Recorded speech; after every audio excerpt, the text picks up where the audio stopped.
Hi friend, मैं आफ्ताब आलम और अभी आप देख रहे हैं एआर कॉन्सेप्ट लर्निंग। और आज की इस वीडियो में हम डिस्कस करने जा रहे हैं D El Ed diploma in elementary education का जो दूसरा पेपर है सेकेंड ईयर का S2, जिसका नाम है संज्ञान सीखना और बालक विकास या बाल विकास, इसके बारे में। तो इसकी इकाई 1 है बच्चों में संज्ञानात्मक एवं संप्रदाय विकास। तो यहाँ पे जो है पियाजे के संज्ञानात्मक विकास के सिद्धांत की विशेषता, उसकी कमियाँ और उसका शिक्षा में क्या उपयोगिता है वो दिया गया है। तो संज्ञानात्मक विकास की जब भी बात होगी तो पियाजे का नाम आएगा। और पियाजे ने कहा था कि बच्चा कोई भी चीज़ सीखता है तो वो एक सीक्वेंस में सीखता है, क्रम में सीखता है। और बच्चा जो भी चीज़ें सीखता है वो कहीं ना कहीं जो है उसके जन्मजात जो उसके प्रवृत्ति होती है उस पर डिपेंड करता है, उसकी हेरिडिटी पे डिपेंड करता है। तो जैसे जैसे एज बढ़ता रहता है, परिपक्वता आती रहती है, वैसे वैसे बच्चा जो है सीखता रहता है। तो यहाँ पे जो सिद्धांत है संज्ञानात्मक विकास का, उसकी विशेषता दी गई है, तो ये आप यहाँ से नोट कर सकते हैं। उसके अलावा अगर हम बात करें पियाजे के संज्ञानात्मक विकास के सिद्धांत की कमियाँ क्या है, ये पूरी तरह से जो है संज्ञान को ही डिफ़ाइन करता है। तो ये दूसरे एस्पेक्ट है, जैसे इमोशनल डेवलपमेंट की बात है, जैसे मोरल डेवलपमेंट की बात है, तो उन सब को वो फोकस नहीं करता है। क्रिएटिविटी की बात है, इन सब को वो फोकस नहीं करता है। इस सिद्धांत में जो है मतलब एक तरीके से जो है जो भी बातें बताई गई हैं कि तर्क करने की क्षमता बच्चों के अंदर विकसित होती है, मतलब तीसरी स्टेज में जाकर के, चौथी स्टेज में वह जाकर के जो वह जो है एब्स्ट्रैक्ट थिंकिंग शुरू कर देता है। तो पियाजे ने जो स्टेज बताया कि इस स्टेज में जाके बच्चों के अंदर इस तरह की एबिलिटी आएगी, तो ये ज़रूरी नहीं कि उस तरह की एबिलिटी सेम स्टेज में आएगी, तो वो चीज़ें आप लिख सकते हैं। तो ये कमियां हो जाएंगी इस सिद्धांत की। पियाजे के सिद्धांत का जो प्रतिपादन किया था ज़्यादातर जो है उन्होंने बच्चों को ऑब्ज़र्व करके किया था, तो ये एक तरीके से वस्तुनिष्ठ नहीं है बल्कि व्यक्तिनिष्ठ है। तो ये सारी कमियां हैं। इसके अलावा अगर हम बात करें तो पियाजे के संज्ञानात्मक विकास के सिद्धांत का शिक्षा में प्रयोग, तो शिक्षा में बहुत ज़्यादा प्रयोग है। खेल के द्वारा सीखना या इमिटेशन के द्वारा, नकल के द्वारा सीखना, ये बातें जो है आज पियाजे के सिद्धांत से लिया गया है। बच्चों को दंड ना दिया जाना चाहिए, ये बातें पियाजे ने कही थी। इसके अलावा जो है बच्चे जो है जो भी चीज़ें सीखते हैं उसे जो है स्वयं करने या स्वयं सीखने के अवसर प्रदान करने चाहिए, यानी कि बच्चों को जो है सेल्फ लर्निंग की जो है बात की जानी चाहिए। बच्चा जो है सेल्फ मोटिवेटेड होना चाहिए। तो इस तरह से जो है सीखना चाहिए बच्चों को। तो ये बातें पियाजे ने कही थी, तो आप यहाँ से नोट कर सकते हैं। इसके अलावा जो है बहुत सारे उपयोगिता है शिक्षा में, तो इसको भी आप यहाँ से नोट कर सकते हैं। अब अगर हम बात करें तो संज्ञानात्मक विकास के सिद्धांत का जो स्टेजेज है, तो पहली अवस्था सेंसरी मोटर स्टेज है जो 0 से 2 साल की अवस्था है। और इस 2 साल की अवस्था में जो है बच्चा जो है क्या क्या चीज़ें करता है, किस तरह से बच्चा जो है जो भी ऑब्जेक्ट उसके सामने होती है उसको वह मतलब ऑब्ज़र्व करता है और धीरे धीरे उसका कॉग्निटिव डेवलपमेंट होता है। तो ये चीज़ें दी गई हैं, तो आप यहाँ से नोट कर सकते हैं। दूसरी अवस्था है प्री ऑपरेशनल स्टेज। इस अवस्था में जो है पहली अवस्था को हम ऑब्जेक्ट परमानेंस की अवस्था कह सकते हैं, यानी वस्तु अस्थायित्व की अवस्था। और दूसरी अवस्था जो है इसमें क्या होता है कि बच्चा जो है रिवर्सिबिलिटी की प्रोसेस जो है बच्चों के अंदर नहीं होती है, पलट के सोचने की शक्ति बच्चों के अंदर नहीं होती है। बच्चा जो है एक तरीके से कह सकते हैं डायरेक्ट सोच सकता है, क्या बड़ा है क्या छोटा है, मतलब यानी कि उस चीज़ों में वो फ़र्क नहीं कर सकता है। तो एक तरीके से जो है बच्चे के अंदर क्लासिफिकेशन की, उसके अंदर डिस्ट्रीब्यूशन की, इस तरह की जो क्षमता है वो विकसित नहीं हो पाती है प्री ऑपरेशनल स्टेज में, जो 2 से 7 साल की अवस्था होती है। लेकिन तीसरी जो अवस्था है कंक्रीट ऑपरेशनल स्टेज, इसमें बच्चा जो है लॉजिक थिंकिंग शुरू कर देता है, तर्क करने की क्षमता जो है वो डेवलप्ड हो जाती है। इस स्टेज में जाकर के जो है बच्चों के अंदर जो है रिवर्सिबिलिटी की प्रोसेस जो है, पलट के सोचने की जो क्षमता है वो विकसित हो जाती है। और इस स्टेज के अंदर जो है बच्चा काफ़ी ज़्यादा जो है मतलब सेल्फ सेंटर्ड नहीं होता है, बल्कि वो क्या होता है कि मोटिवेटेड होता है बच्चा प्रॉब्लम को सॉल्व करने लगता है। और चौथी जो अवस्था है फॉर्मल ऑपरेशनल स्टेज, इस अवस्था का जो आयु है वो 11 से 15 साल की अवस्था है। और 15 साल तक जाते जाते बच्चों का संपूर्ण जो है मानसिक विकास वो कंप्लीट हो जाता है। और बच्चे के अंदर तर्क करने की क्षमता, साथ ही साथ बच्चों के अंदर उसको हम कह सकते हैं एब्स्ट्रैक्ट थिंकिंग की, यानी अमूर्त चिंतन की जो क्षमता होती है वो विकसित हो जाती है। बच्चों में विवेक, बच्चों में रचनात्मक चिंतन तथा बच्चों में किसी भी चीज़ को पृथक्करण करने की योग्यता जो है वो मतलब डेवलप्ड हो जाती है। तो इस तरह से ये 4 अवस्था बताई गई है। अगर हम नेक्स्ट जो क्वेश्चन है वो बुद्धि से आप क्या समझते हैं, इसकी विशेषताओं का वर्णन करें। तो बुद्धि जो है एक अपने आप में जो है एक बहुत बड़ा वर्ड है। बुद्धि से बहुत सारी मीनिंग इसकी निकल सकती है। तो यहाँ पे दिया गया है, बुद्धि के बारे में बताया गया कि बुद्धि वही है जो बुद्धि परीक्षण मापता है, यानी कि मतलब ये बातें कही गई हैं। लेकिन बुद्धि जो है एक बहुत मतलब कि व्यापक शब्द है। बुद्धि की विशेषता या अर्थ की बात करें तो बुद्धि क्या है, एक तरीके से समायोजन करने की क्षमता हम कह सकते हैं। बुद्धि जो है किसी चीज़ को स्मरण करने की क्षमता, याद करने की क्षमता हो सकती है। बुद्धि जो है प्रॉब्लम सॉल्व करने की क्षमता हो सकती है। तो यानी कि बुद्धि जो है मतलब सावधानी, अगर जो बुद्धिमान होगा वो सावधान होगा, वो पहले से जो है वातावरण के प्रति जो है वो सावधान रहता है, जागरूक रहता है, कॉन्शियस रहता है। तो बुद्धिमान व्यक्ति जो होते हैं उसके अंदर जो है पर्याप्त धारण शक्ति होती है, यानी कि उसमें जो है धारणा शक्ति पर्याप्त मात्रा में पाई जाती है। एसिमिलेशन ऑफ आइडियाज़, यानी विचारों का वह समीकरण करता है। उसके अंदर शीघ्र समायोजन, यानी एडजस्टमेंट की बात हम कह रहे थे कि वो तुरंत एडजस्टमेंट कर लेता है अगर जो बुद्धिमान व्यक्ति होगा। विचारों का परिचालन, यानी मैनिपुलेशन ऑफ आइडियाज़ को जो है मैनिपुलेट करने की उसके अंदर क्षमता बहुत ज़्यादा होती है। सेल्फ एवेल्युएशन करने की क्षमता होती है। बुद्धिमान व्यक्ति अपनी योग्यताओं के बारे में मूल्यांकन करता है और उनके अंदर क्या क्या कमियां हैं उसको किस तरह से दूर किया जा सकता है इसके बारे में सोचता है। उसके अंदर सेल्फ कॉन्फिडेंस होता है। जो भी बुद्धिमान व्यक्ति होगा उनके अंदर सेल्फ कॉन्फिडेंस होगा, स्ट्रॉन्ग मोटिव होगा उनका, सूझ द्वारा सीखना, यानी कि वह इंसाइट लर्निंग के द्वारा सीखना चाहेगा। आविष्कार एवं निर्देशन, यानी कि वह इन्वेंशन एवं डायरेक्शन के थ्रू काम करना चाहेगा। किसी नए नए आविष्कार में वह पार्टिसिपेट करेगा। बुद्धि के प्रकार, यानी टाइप्स ऑफ इंटेलिजेंस। तो बुद्धि के 3 प्रकार को बांटा था थॉर्नडाइक ने। एब्स्ट्रैक्ट इंटेलिजेंस, यानी अमूर्त बुद्धि वैसे लोगों में होती है जो दार्शनिक होते हैं, जो कलाकार होते हैं, जो चीज़ें उनके सामने नहीं होती हैं, अमूर्त चीज़ों के बारे में भी वो सोच सकते हैं, डॉक्टर होते हैं, इन सब के पास जो है अमूर्त बुद्धि होती है। दूसरी जो मूर्त बुद्धि यानी कंक्रीट इंटेलिजेंस वैसे लोगों में होती है जो कारीगर हैं या जो मतलब मैकेनिक्स हैं। उन लोगों में इस तरह की बुद्धि देखी जाती है कि वो क्या होते हैं, जो चीज़ें उनके सामने होती हैं उनको वो सही कर लेते हैं, ठीक कर लेते हैं, उनके बारे में समझ लेते हैं। तो कारीगर वगैरह जो होते हैं वो देख करके किसी चीज़ को जो है उसमें क्या क्या चेंजेस करने हैं वो कर सकते हैं। और तीसरी जो बुद्धि है वो सामाजिक बुद्धि है, सोशल इंटेलिजेंस। तो ये तीसरी टाइप की बुद्धि वैसे लोगों में होती है जो सामाजिक कार्यों में बढ़ चढ़कर हिस्सा लेते हैं, राजनेता होते हैं, धार्मिक या सामाजिक कामों में वो लोग बढ़ चढ़ कर हिस्सा लेते हैं।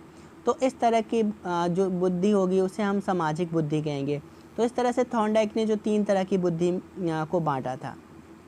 इसके अलावा यहाँ पे दिया गया है बुद्धि के बारे में, आप नोट कर सकते हैं। गिलफर्ड ने भी तथा बुर्के ने भी जो है सामाजिक बुद्धि के बारे में कुछ कहा है, तो आप यहाँ से देख सकते हैं। वीडियो को पॉज करके जो है आप लिख सकते हैं। नेक्स्ट है सृजनात्मकता से आप क्या समझते हैं, इसकी विशेषता बताइए। सृजनात्मक चिंतन की समस्याओं का वर्णन कीजिए, यानी क्रिएटिविटी की बात की जा रही है।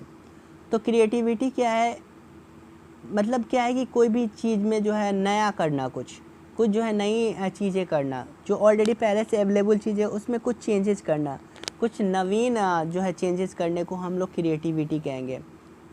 तो सृजनात्मकता एक ऐसी मानसिक प्रक्रिया है जो ऐसे समाधानों, विचारों, संप्रदायवाद या कलात्मक आकारों, सिद्धांतों अथवा उत्पाद में निहित होती है जो अपूर्व तथा नवीन होती है। यानी कि या तो पार्शियली या होली कुछ नया किया जाए तो हम कह सकते हैं कि क्रिएटिविटी हुई है। अब हम सृजनात्मकता की विशेषता की बात करें तो यहाँ पे दिया हो गया है कि यह मानसिक प्रक्रिया है, कुछ नया निर्माण करता है बच्चा जिसके द्वारा या लोग उसके द्वारा नई चीज़ों का निर्माण करते हैं। इसके अलावा जो है ये जो है मतलब कि सृजनात्मकता एक तरीके से चिंतन का रूप है। तो ये दो तरह के चिंतन होते हैं, एक अभिसारी चिंतन और एक अपसारी चिंतन। तो अभिसारी और अपसारी चिंतन होती है। तो जिनके अंदर ये दोनों चिंतन होगा उसके अंदर जो है सृजनात्मकता का गुण जो है काफ़ी पाया जाएगा। सृजनात्मकता चिंतन या सृजनात्मकता की समस्या यानी प्रॉब्लम इन क्रिएटिव थिंकिंग। तो ये क्या क्या प्रॉब्लम है? पर्सनालिटी ऑफ क्रिएटर्स ये दिया गया है। डेवलपमेंट ऑफ क्रिएटिव एबिलिटी ये बताया गया है। आर्टिस्ट एंड नॉन आर्टिस्ट, कलाकार, तो ये बातें आप यहाँ से नोट कर सकते हैं। क्योंकि टाइम की बहुत कमी है तो इस वजह से हम सारे टॉपिक को आपको समझा नहीं सकते हैं। ब्रूनर के संज्ञानात्मक अधिगम सिद्धांत की व्याख्या कीजिए। तो यहाँ से आप ब्रूनर का सिद्धांत, संज्ञानात्मक विकास का सिद्धांत जो है वो क्या बताता है उसके बारे में आप यहाँ से नोट कर सकते हैं।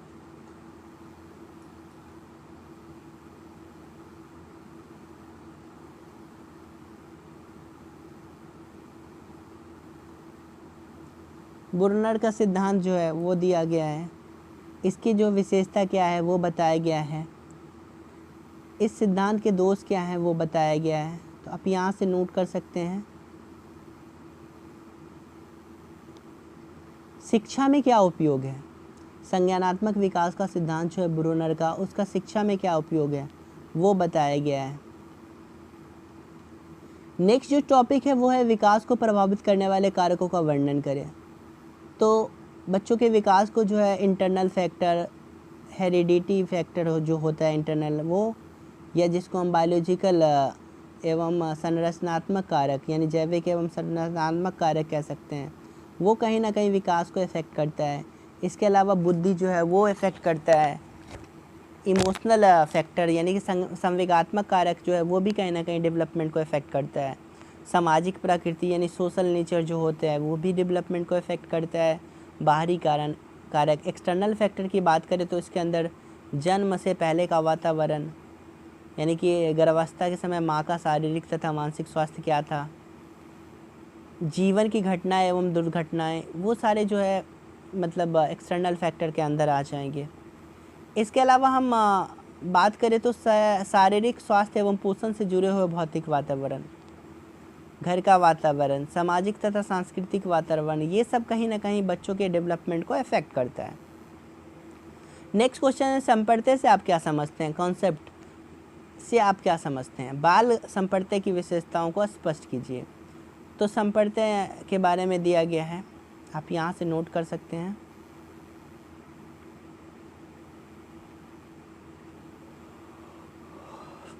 आप यहाँ से ये सारी चीज़ें नोट कर सकते हैं।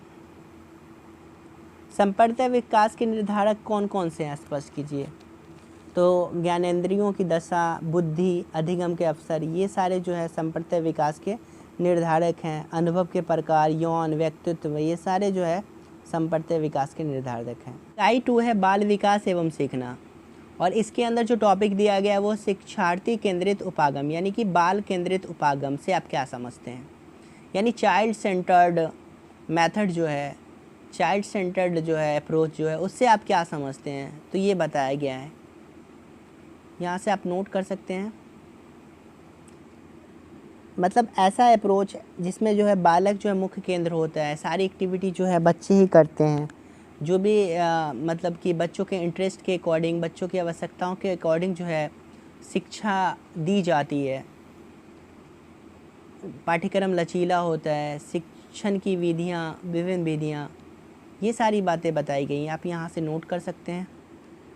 चाइल्ड सेंटर्ड अप्रोच की बात की जा रही है। इसमें जो है बच्चे कैसे सीखते हैं इसका ज्ञान होना चाहिए टीचर को, बच्चों को व्यक्तिगत रूप से टीचर को जानना चाहिए। प्रत्येक शिक्षार्थी को सहभागिता के लिए प्रोत्साहित टीचर को करना चाहिए। बाल केंद्रित उपागम में पाठ्यचर्या और पाठ्यक्रम जो है क्रियान्वयन में लचीलापन होना चाहिए। विविध सामग्रियों के माध्यम से सिखाना चाहिए। अपने गति से सीखना यानी कि बच्चा खुद से सीखेगा, वो अपने स्पीड्स के अकॉर्डिंग सीखेगा, जिस तरह की क्षमता उसके अंदर होती है उसके हिसाब से सीखेगा। परिवीक्षक मतलब कि शिक्षक को जो है सारी कक्षा का ध्यान रखना चाहिए। कक्षा में कितने विद्यार्थी हैं, बच्चे क्या कर रहे हैं, बच्चे सक्रिय है कि नहीं है, सतर्क है कि नहीं, जागरूक है कि नहीं, इन सब का ख्याल रखना चाहिए। मूल्यांकन जो है बच्चों को बार बार करना चाहिए। समय समय पर टीचर जो है उसका मूल्यांकन करे, बच्चा खुद भी अपना मूल्यांकन कर सकता है। स्वयं मूल्यांकन की बात की जा रही है चाइल्ड सेंटर्ड में। Learning by doing, learning by observation, learning by teaching learning material या लर्निंग बाय एक्टिविटी, इन सब के थ्रू जो है चाइल्ड सेंटर्ड अप्रोच में बच्चों को सिखाया जाना चाहिए। नेक्स्ट क्वेश्चन है, योग्यता आधारित उपागम से आप क्या समझते हैं, उसके लक्षण, उपयोग तथा सीमाओं के बारे में विस्तृत वर्णन करें। तो यहाँ पे दिया गया है योग्यता आधारित उपागम यानी कि एबिलिटी सेंटर्ड अप्रोच क्या होता है वो दिया गया है। यहाँ पे भाषा योग्यताएं, गणितीय योग्यताएं, पर्यावरण अध्ययन योग्यताएं वो बताया गया है। यहाँ से नोट कर सकते हैं इसको वीडियो को पॉज करके।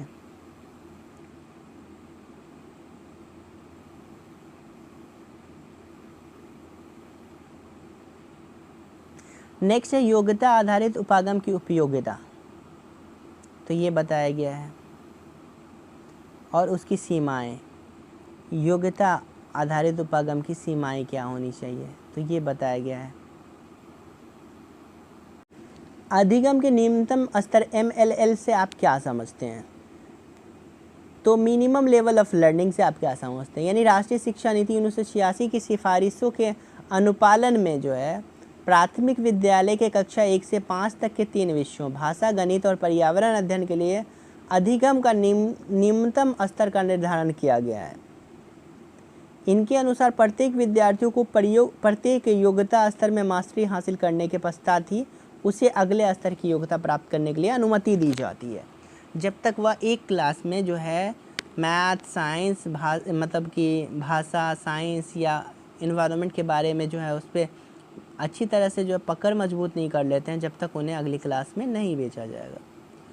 अधिगम के आकलन या निर्धारण से आप क्या समझते हैं, तो यहाँ पे आकलन की बात की जा रही है, असेसमेंट की बात की जा रही है, तो आप यहाँ से लिख सकते हैं।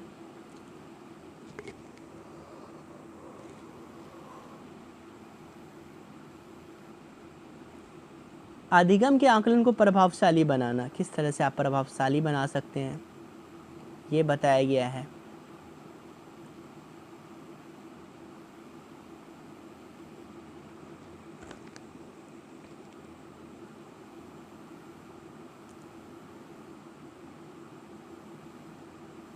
नेक्स्ट है अधिगम हेतु आकलन, यानी कि असेसमेंट फॉर लर्निंग। तो असेसमेंट फॉर लर्निंग क्या होता है ये बताया गया है।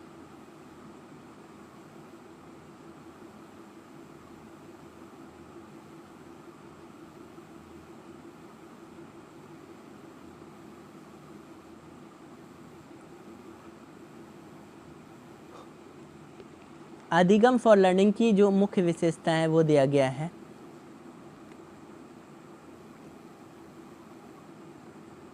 यहाँ से आप नोट कर सकते हैं। सीखने का अर्थ स्पष्ट करते हुए उसकी प्रक्रियाओं को स्पष्ट कीजिए। सीखने का अर्थ क्या है, सीखना जो है व्यवहार में उत्तरोत्तर सामंजस्य की प्रक्रिया है। स्किनर ने ये बातें कही की थी। नवीन ज्ञान और नवीन प्रतिक्रियाओं को प्राप्त करने की प्रक्रिया सीखने की प्रक्रिया है। सीखना जो है आदतें, ज्ञान और विवृत्तियों का अर्जन है। क्रो एंड क्रो ने कहा था सीखना अनुभव और प्रशिक्षण द्वारा व्यवहार में परिवर्तन है, यानी कि अनुभव और प्रशिक्षण द्वारा जो बिहेवियर में चेंज होता है उसे ही हम सीखना कहते हैं। ये बातें कही गई थी। तो ये सब सारी चीज़ें आप लिख सकते हैं। सीखने की प्रक्रिया की दो मुख्य विशेषता, निरंतर और सार्वभौमिकता, यानी कि यूनिवर्सल, लगातार होती है सीखने की प्रक्रिया और साथ साथ यह यूनिवर्सल है, कोई भी कहीं भी कुछ भी सीख सकता है। सीखना जो है विकास की प्रक्रिया है। सीखना जो है नवीन ज्ञान को अर्जन करना है। सीखना जो है कुछ नया करना है। सीखने को प्रभावित करने वाले कारक या दशाएं क्या है विवेचना करें। तो विषय सामग्री का स्वरूप, बालकों का शारीरिक व मानसिक स्वास्थ्य, परिपक्वता, ये सब क्या है सीखने को प्रभावित करते हैं। सीखने का समय, सीखने की इच्छा, प्रेरणा, अध्यापक तथा सीखने की प्रक्रिया, सीखने का उचित वातावरण, सीखने की विधि, संपूर्ण परिस्थिति, WMS रायबर्न के अनुसार कुछ दिया गया है। सीखने के सिद्धांत को समझाइए। तो सीखने का जो है सिद्धांत बहुत सारा है। स्टिमुलस रिस्पॉन्स थ्योरी है, उसके बाद जो है क्लासिकल संज्ञानात्मक सिद्धांत है, आधुनिक संज्ञानात्मक सिद्धांत है, रिइंफोर्समेंट थ्योरी है, नॉन रिइंफोर्समेंट थ्योरी है। तो ये सारी चीज़ें दी गई है। उद्दीपन अनुक्रिया सिद्धांत थॉर्नडाइक ने दिया था, आप यहाँ से नोट कर सकते हैं उद्दीपन अनुक्रिया सिद्धांत के बारे में।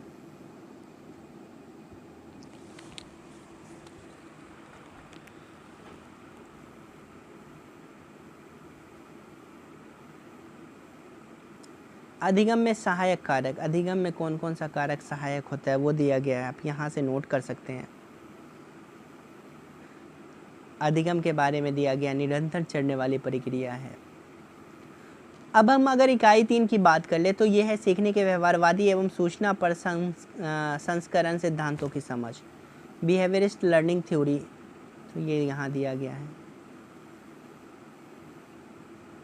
टाइम की कमी को देखते हुए मुझे भगाना पड़ रहा है, आपको अगर इसको लिखना हो तो आप नोट कर सकते हैं।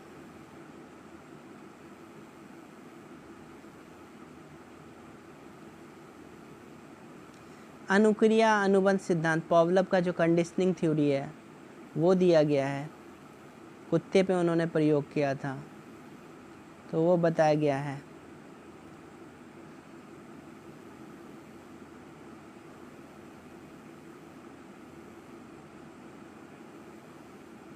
क्लासिकल अनुबंधन के प्रकार जो है वो दिए गए हैं।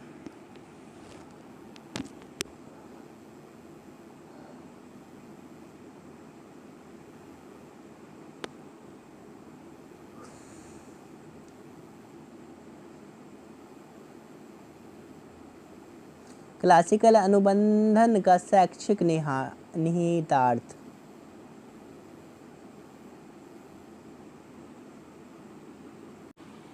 तो अगला जो क्वेश्चन है वो स्किनर द्वारा प्रतिपादित सीखने के सक्रिय अनुबंधन सिद्धांत की व्याख्या कीजिए। तो स्किनर ने जो सिद्धांत दिया था उसमें जो है उन्होंने RS टाइप के रिलेशन को बताया था कि पहले रिस्पॉन्स होता है फिर स्टिमुलस जो है दिया जाता है। उन्होंने कबूतर के ऊपर एक्सपेरिमेंट किया, उन्होंने चूहे के ऊपर एक्सपेरिमेंट किया, जबकि क्लासिकल कंडीशनिंग थ्योरी जो है पावलव ने दी थी तो उसमें उन्होंने जो है कुत्तों पे एक्सपेरिमेंट किया था और उन्होंने कुत्ते के सामने जब घंटी बजाने के साथ खाना दिया तो कुत्ते के मुंह से लार टपकना शुरू हो गया। और एक ऐसी परिस्थिति आई जब मतलब कि कुत्ते के सामने सिर्फ घंटी बजाई गई तो भी उसके मुंह से लार टपक गई। तो उन्होंने ये कहा कि जो है अस्वाभाविक उद्दीपक के प्रति भी क्या होता है कि स्वाभाविक क्रिया होती है। तो इस संबंध को उन्होंने मतलब उसकी व्याख्या करने की कोशिश की। जबकि स्किनर ने जो है जो ऑपरेंट कंडीशनिंग थ्योरी दी थी तो उसमें उन्होंने कहा था कि जो चूहा वगैरह है जब वो रिस्पॉन्स करता है तब उसे खाना दिया जाता है। तो इसमें जो है RS तो दोनों जो थ्योरी है वो एक दूसरे के ठीक उलट है। तो यहाँ पे दिया गया है किस तरह से जो है मतलब चूहा को बंद करके जो है पिंजरे में रखा गया, फिर लीवर पे जब चूहे का पाँव पड़ता था तो वो मतलब कि चूहे के सामने जो है पिंजरे में एक प्लेट में भोजन आ जाता था। तो इस तरह से जो है धीरे धीरे जो है चूहा जो है लीवर दबाना सीख गया। जब उसको रिइंफोर्समेंट हुई, जब उसको जो है मतलब कि एक तरीके से हम कह सकते हैं पुनर्बलन मिला, तो खाने के तौर पे उसको रिइंफोर्समेंट मिला, तब वो लीवर को दबाना और एक बार में खोलना सीख गया। उसी तरह से उन्होंने कबूतर के ऊपर भी एक्सपेरिमेंट किया था। तो आप यहाँ से पढ़ सकते हैं, इस सिद्धांत को देख सकते हैं। ये देखिए यहाँ से आप पढ़ सकते हैं, कबूतर को रखा गया था और प्रकाश उत्पन्न किया गया था। तो इस तरह से जो यहाँ पे इसका निष्कर्ष दिया गया है इस सिद्धांत का वो बताया गया है। तो आप यहाँ से इसको नोट कर सकते हैं। टाइम की कमी होने की वजह से हम आपको सभी सिद्धांत को जो है नहीं बता पा रहे हैं। यहाँ पे दिया गया है कि स्किनर ने पुनर्बलन पे विशेष बल दिया था। जब किसी प्राणी को किसी अनुक्रिया के करने से सुखद अनुभूति होती है या उससे सुखद परिणाम मिलते हैं तो वह उस क्रिया को बार बार दोहराता है। तो यही पुनर्बलन की बात की गई कि पुनर्बलन मिलने से क्या होता है कि वो किसी काम को कंटिन्यूअसली करता है। इसकी विशेषता क्या है? ऑपरेंट कंडीशनिंग थ्योरी जो दी थी स्किनर ने, उसकी विशेषता क्या है? तो उन्होंने बताया था कि जो भी क्रिया मस्तिष्क में से संचालित होती है, इसके द्वारा सीखा गया ज्ञान जो है वो अस्थायी होता है, स्टेबल होता है। ये बातें बताई गई हैं। यह सिद्धांत सीखने के अभ्यास पर बल देता है, मतलब जितनी ज़्यादा प्रैक्टिस करेंगे और जब हम कोई अच्छा काम करेंगे और हमें रीइंफोर्समेंट मिलेगा तो उस काम को हम करना सीख जाएंगे। ये बातें बताई गई है। इस सिद्धांत की कुछ कमियां दी गई है, क्योंकि ये जो सिद्धांत है वो एक्सपेरिमेंट जो है वो पशुओं एवं पक्षियों पे किया गया था और उसको हम लोग इम्प्लीमेंट जो है मनुष्य के ऊपर करते हैं। तो ये इसकी डिमेरिट्स है। यह सिद्धांत जो है उच्च मानसिक क्षमता वाले व्यक्तियों पर लागू नहीं होता है। तो ये इसके डिमेरिट्स है। स्किनर के सिद्धांत की शैक्षिक उपयोगिता, शिक्षा में क्या इसका इस्तेमाल है?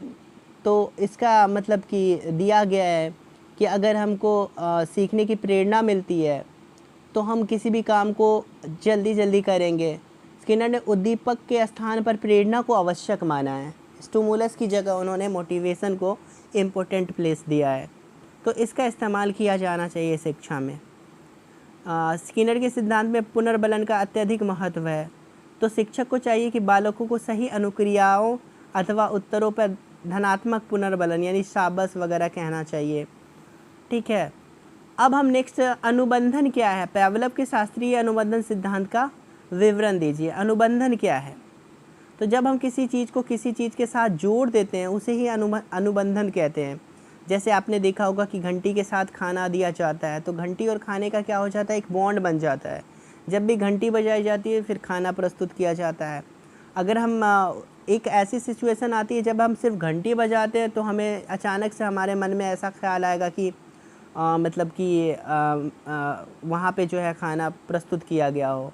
उसी तरह से अगर हम गांधी जी की बात करें तो गांधी जी का जैसे ही नाम आता है तो हमें सत्य अहिंसा, यानी गांधी जी का सत्य और अहिंसा के साथ क्या होता है? एक बॉन्ड बना हुआ है। तो इसे ही हम क्या कहते हैं? अनुबंध कहते हैं। तो यहाँ पे पेवलव का सिद्धांत दिया गया है कि किस तरह से उन्होंने जो है कुत्तों के ऊपर प्रयोग किया था। ठीक है, जबकि थॉर्नडाइक ने बिल्ली के ऊपर किया था। तो आप यहाँ से इसको नोट कर सकते हैं, पढ़ सकते हैं। पेवलव का प्राचीन अनुबंध का सिद्धांत क्या है वो दिया गया है। किस तरह से प्राकृतिक उद्दीपन और फिर कृत्रिम उद्दीपन बराबर अनुक्रिया होती है। उसके बाद कृत्रिम उद्दीपन प्लस व्यक्ति बराबर अनुक्रिया होती है। तो ये बातें पेवलव ने बताई थी। पेवलव का प्रयोग यहाँ पे दिया गया है। सबसे पहले जो है प्राकृतिक उद्दीपन प्लस घंटी, तो यहाँ पे क्या होती है कि स्वाभाविक अनुक्रिया होती है, नेचुरल रिस्पॉन्स होता है। फिर दोबारा में जो है सिर्फ घंटी बजाई जाती है तो भी क्या होता है कि नेचुरल रिस्पॉन्स होता है। तो इस प्रयोग से पेवलव ने यह निष्कर्ष निकाला कि सीखने का संबंध अनुबंधन से यानी कंडीशनिंग से, अगर कंडीशनिंग बेहतर तरीके से होगी तो आसानी से सीखा जा सकता है। वाटसन ने भी प्रयोग किया था, मतलब अपने खुद के बच्चों पे किया था और खरगोश के साथ उन्होंने एक्सपेरिमेंट किया था। जब भी बच्चा खरगोश को छूता था तो ज़ोरदार आवाज़ पैदा होती थी। बच्चा आवाज़ को सुन करके क्या होता था? डर जाता था। इसके बाद क्या हुआ? इस क्रिया को कई बार दोहराया गया तो कुछ समय बाद जो है बालक जो है खरगोश के जैसा किसी भी चीज़ को वो छूना नहीं चाहता था। तो इसका परिणाम यह निकला कि बालक जो है उस खरगोश से डरने लगा।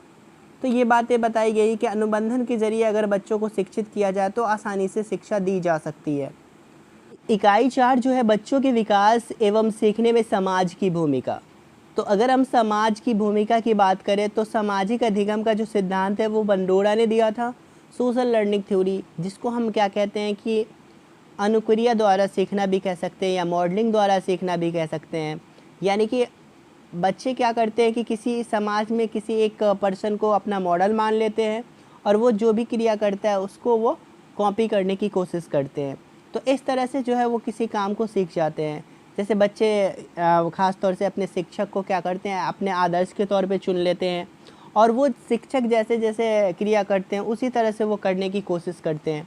तो इस तरह से वो क्या करते हैं कि उस काम को सीख जाते हैं। यानी ऑब्ज़र्व करते हैं, फिर क्या करते हैं? उसको मेमोराइजेशन करते हैं, फिर उसको क्या करते हैं? प्रेजेंटेशन करते हैं और तब उसे अगर इन्फोर्समेंट मिलता है, पुनर्बलन मिलता है, जब वह बच्चा कोई काम करता है किसी को देखने के बाद, तो वो उस काम को करना सीख जाता है। तो ये जो है 4 स्टेजेस जो है बंडूरा ने बताई थी। तो बंडूरा के अधिगम का सिद्धांत आप यहाँ से इसको पढ़ सकते हैं, ठीक है, कि किस तरह से वो किसी को एक मॉडल के तौर पे मान लेते हैं और उसको की अनुक्रिया करते हैं, उसके जैसा व्यवहार करने की कोशिश करते हैं, और जब समाज उसको एप्रिसिएट करता है तब वह उस काम को करना सीख जाता है। बंडूरा का जो है मतलब प्रयोग दिया गया है। बंडूरा ने जो है किस तरह से जो है बच्चों पे प्रयोग किया था। नर्सरी स्कूल के बच्चों को 3 प्रकार की फिल्में दिखाई थी, तो यहाँ पे दिया गया है, ठीक है। तो इस तरह से आप यहाँ से इसको पढ़ सकते हैं, वीडियो को पॉज करके पढ़ सकते हैं। मतलब पहली अवस्था उन्होंने बताई थी अवधारणात्मक, मतलब अटेंशन। दूसरा जो है धारणात्मक, मतलब कि उसको मतलब धारण करना, मेमोराइज करना। तीसरा जो है पूर्ण रूपादन, मतलब प्रेजेंटेशन करना, जो क्रिया वो सीखा है किसी को देख के उसको दोहराना। और चौथा अभिप्रेरणा, मतलब कि उसको मोटिवेशन, या फिर हम कह सकते हैं पुनर्बलन, रिन्फोर्समेंट अगर मिलता है तो वो उस काम को करना सीख जाता है। यहाँ पे उदाहरण दिया गया है कि किस तरह से जो है बीएड प्रशिक्षण कार्यक्रम के अंतर्गत अगर हर विषय के अध्यापक अपने विषय की सीखने की योजना बनाता है तथा आदर्श के रूप में बीएड के छात्रों के सम्मुख प्रस्तुत करता है, और जब उसके जो टीचर होते हैं वो उनको अप्रिसिएट करते हैं निरीक्षण के बाद, तो बच्चों के अंदर जो है बीएड का जो प्रशिक्षण ले रहे होते हैं उनके अंदर जो है एक पॉजिटिव एटीट्यूड डेवलप होता है, वो और अच्छी तरीके से जो है अगले लेसन को प्रेजेंट करता है। तो ये बातें बताई गई है, इस तरह से जो है वो सीख जाता है लेसन प्लान बनाना। सामाजिक अधिगम या सीखने के सिद्धांत की विशेषता यहाँ पे दी गई है, आप इस विशेषता को पॉज करके लिख सकते हैं। सामाजिक अधिगम या सीखने के सिद्धांत की कमियां या त्रुटियां, मतलब क्या क्या सामाजिक अधिगम की सिद्धांत की मतलब डिमेरिट्स है वो दिया गया है, लिमिटेशन दिया गया है कि इस सिद्धांत में सबसे बड़ी कमी या दोष यह है कि सीखने के लिए आदर्श मॉडल को उपस्थित करना बहुत ही कठिन कार्य है। व्यक्ति के सभी व्यवहार अनुकरण द्वारा नहीं सीखे जा सकते हैं। यह सुनिश्चित करना कठिन होता है कि आदर्श मॉडल वास्तव में ही आदर्श है या भी नहीं है, यानी कि वो जिसको हम आदर्श मान रहे हैं सही में वो आदर्श के तौर पे बनने के लायक है या नहीं है। तो ये डिमेरिट्स उसका दिया हुआ है। सामाजिक अधिगम के सिद्धांत का जो है शैक्षिक निहितार्थ क्या है वो दिया गया है, तो आप यहाँ से इसको नोट कर सकते हैं कि विद्यार्थी जो है अन्य व्यक्तियों के निरीक्षण द्वारा बहुत कुछ सीखता है, इसके फोल्डिंग के द्वारा सीखता है। बच्चे जो है ख़ास तौर से जब उसको थोड़ी बहुत मदद मिल जाती है तो वो सीखता है, बड़ों को देख करके सीखता है। तो ये सारी बातें बताई गई हैं यहाँ पे, बंडूरा के सिद्धांत की ये विशेषताएं बताई गई हैं। नेक्स्ट क्वेश्चन है सामाजिक सांस्कृतिक निर्माणवादी सिद्धांत की व्याख्या कीजिए, यानी कि लेव वाइगोस्की के सिद्धांत की व्याख्या कीजिए। वाइगोस्की ने जो है सोशियो कल्चर थ्योरी जो दी थी उसके बारे में बताया गया है कि उस सिद्धांत की व्याख्या कीजिए। तो समाज का जो है उन्होंने बहुत ज़्यादा रोल बताया है, समाज का जो है बहुत इम्पोर्टेंट रोल होता है, साथ ही साथ हेरिडिटी का भी रोल होता है, लेकिन समाज का रोल बहुत इम्पोर्टेंट होता है। बच्चे समाज के साथ रहते हैं। उन्होंने कहा था समीपस्थ विकास का मंडल, मतलब जोन ऑफ प्रॉक्सिमल डेवलपमेंट, यानी जिन लोगों के साथ वो परिवेश में रहते हैं उन लोगों से ज़्यादातर चीज़ें सीखता है वो।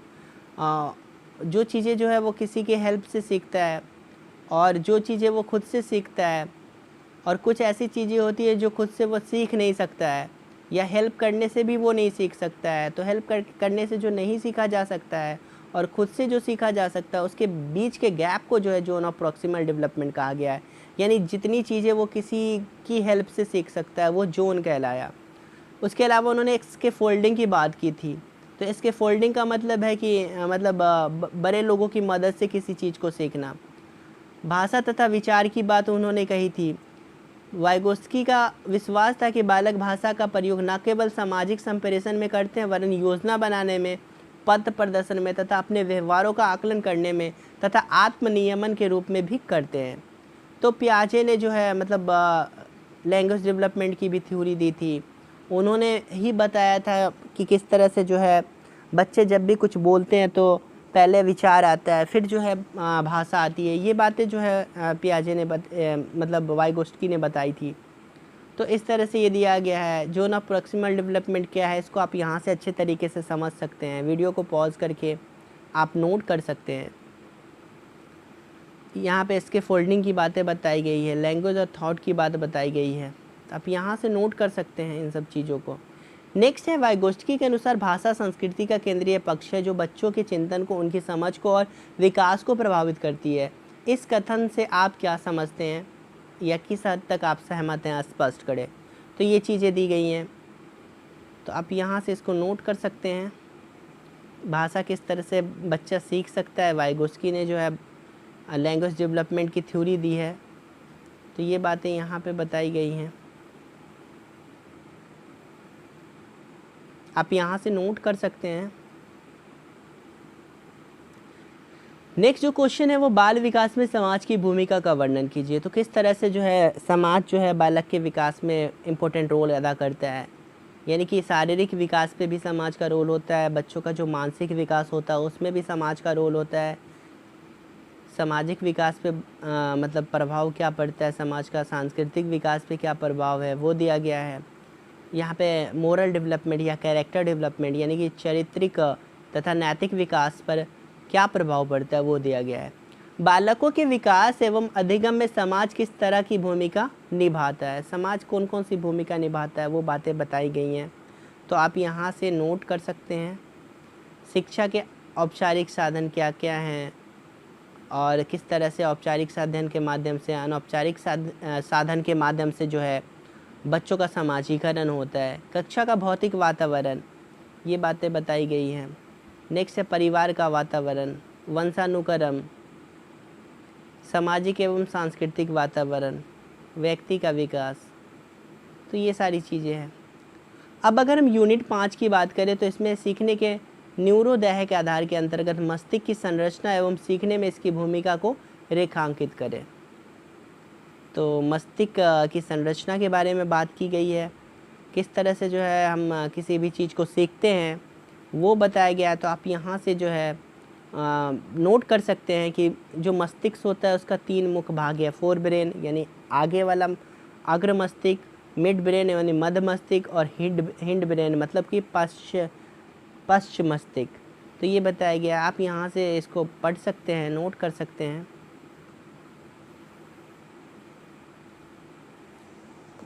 वीडियो को पॉज करके आप इन सब सारी चीज़ों को आप नोट कर सकते हैं।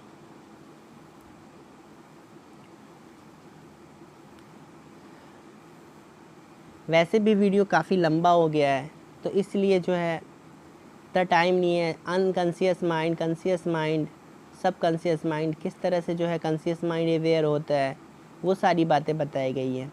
नेक्स्ट जो है बहुत इंपॉर्टेंट क्वेश्चन है, स्मृति स्तर यानी अवबोध स्तर तथा चिंतन स्तर को स्पष्ट करें। मतलब कि मेमोरी लेवल, अंडरस्टैंडिंग लेवल और रिफ्लेक्टिव लेवल क्या है वो बताया गया है। तो ये मेमोरी लेवल क्या है, इसमें जो है परसेप्शंस होता है, ग्रहण होता है, रिटेंशन होता है और फिर रिकॉल करता है मनुष्य और फिर रिकॉग्निशन करता है, पहचान करता है। उसके बाद अंडरस्टैंडिंग लेवल की अगर हम बात करें तो ये सारी बातें बताई गई हैं, आप यहाँ से नोट कर सकते हैं। तीसरा जो है चिंतन स्तर है यानी कि रिफ्लेक्टिव लर्निंग क्या होती है वो बताया गया है, तो आप यहाँ से ये सारी चीज़ें नोट कर सकते हैं। नेक्स्ट है अभिप्रेरणा का अभिप्राय क्या है, इसके मुख्य स्रोतों का उल्लेख कीजिए। तो अभिप्रेरणा से आप क्या समझते हैं, उसका जो है मुख्य स्रोत क्या है वो बताना है। अभिप्रेरणा का अभिप्राय क्या है, तो ये बातें यहाँ से आप नोट कर सकते हैं। अभिप्रेरणा क्या है, उसका मुख्य स्रोत क्या है। मैकडोगल ने जो है अभिप्रेरणा के बारे में बताया कि अभिप्रेरणा का तात्पर्य व्यक्ति के भीतर उस ऊर्जा परिवर्तन से है जिसमें भावात्मक प्रबोधन तथा प्रत्याशित लक्ष्य प्रतिक्रिया निहित हो। यहाँ से नोट कर सकते हैं आप।